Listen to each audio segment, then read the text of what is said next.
আমি 10টা বিষয়ে 9 পাইছি। আর আমি ইঞ্জিনিয়ার হতে চাই।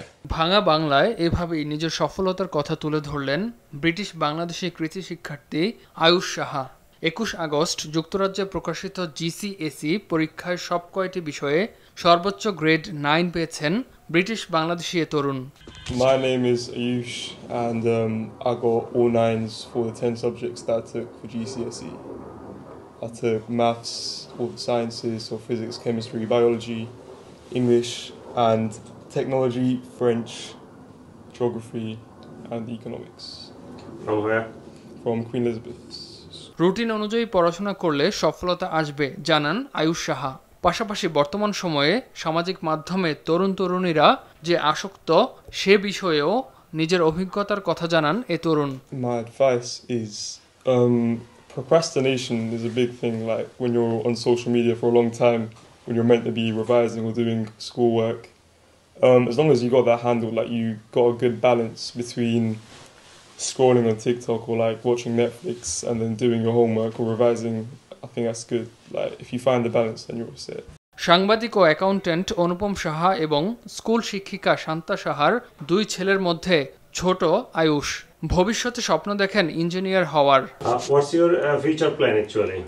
My future plans, I'm looking into engineering. I might go to university or do like a degree apprenticeship. Any university?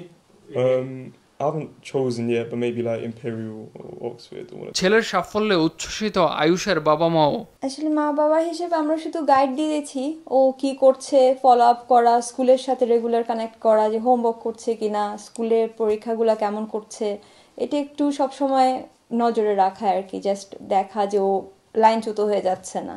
আজকালকার যেটা বললেন আগে, ও social media is very like বাচ্চাদের খুব ডিস্টার্ব করছে, সো ওইটা যাতে বেশি না করে, একটা ব্যালেন্স থাকে, যে সবসময় ও মোবাইলে না থাকছে, খেলছে, বকা দেওয়া, এর জন্য মা বাবার প্রতি বাচ্চারা একটু রেগেও যায় যে বেশি আমরা বকাবকি করি, বাট ওইভাবেই গাইড করা আর কি। আর তাছাড়াও অনেক হার্ডওয়ার্ক করেছে, স্কুলের একটা ভালো সাপোর্ট ছিল, যেহেতু ভালো স্কুলে যাইতো, ওদের প্রেশার ছিল খুব, সো ওদেরকে কাজ করতেই হতো, আর বাবা তো সবসময় ছিল, সো এইভাবেই সাপোর্ট দিয়ে গেছি আর কি। খুব খুশি আসলে, সে খুব হার্ড ওয়ার্ক করেছে, সে আসলে ব্যালেন্স করে পড়তো, সে ছোটবেলা থেকে ব্রাইট ছিল, আসলে সে প্রত্যেকটা গ্রামার স্কুলে টিকেছে এবং সে সবসময় পরীক্ষা ভালো করতো, আর সে নিজের পড়া নিজেই পড়ে। আসলে আমরা বেশি এরকম দেখি না যে সে কি পড়ে, সে জানতো সে কি পড়তে হবে এবং সবসময় বলতো, মাঝে মাঝে বলতো জিসিএসই ইজি, তো আমার কাছে একটু ওরই লাগতো যে আসলে এত ইজি বলছে কেন, কিন্তু সে জানে সে কি পড়ছে বা কি করবে, কতটুকু পড়ে,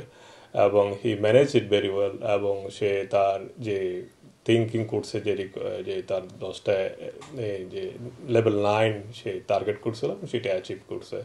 তো আমরা খুব হ্যাপি আমাদের ফ্যামিলি হিসাবে, আমরা we are very proud of him. চলতি বছর জিসিএসই পরীক্ষায় অংশ নেয় প্রায় 1 মিলিয়ন শিক্ষার্থী। পরীক্ষায় পাশের হার ছিল 67.4%, যা গত বছরের তুলনায় 0.2% কম। ইমতিয়াজ আহমেদ, RTV।